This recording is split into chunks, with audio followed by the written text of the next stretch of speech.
Nisy kosa ny fampihaonana nataon'ny filankevitra momba ny fampihavanam-pirenena na ny FFM teo amin'ireo fototry ny olana izay mianjady eto amin'ny firenena amin'izao fotoana izao. Tetsy amin'ny Nonciature Tetsy Ivandry no tanterahina izany. Amin'ny ankapobeny dia mahavelombolo izany fihaonana izany satria dia nibahan-toerana ny finiavana politika. Ndao arahina ny fanambarana nataon'Atoa Maka Alphonse filohan'ny FFM momba izay teo amin'ny fanadiady ny lovaramana-tsoa sy Kristian Rakotondramanga.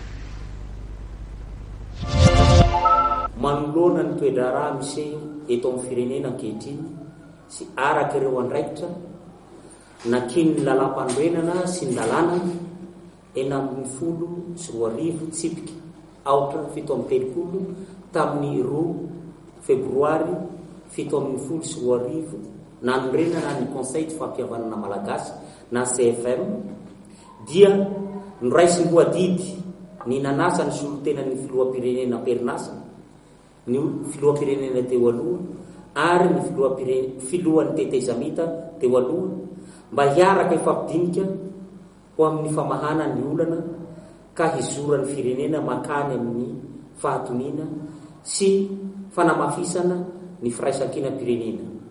Izany dia natao ny zoma fa 1 Mei 2020 tao amin'ny Nonciature Ivandry Antananarivo.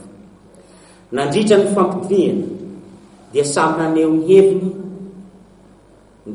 ny fahitany ny raharam-pirenena ny tsirairay ary nanorotra ny lalana heveriny hamahana ny olana.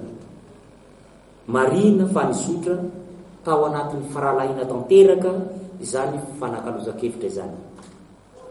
Fanampin'izany dia natsapa koa ny rehetra fa zava-dehibe loatra ho an'ny firenena ny fampidiniana samy malagasy ka ny fanaraka fa hotohizana ato anatin'ny fotoana fohy dia fohy izany dinika izany.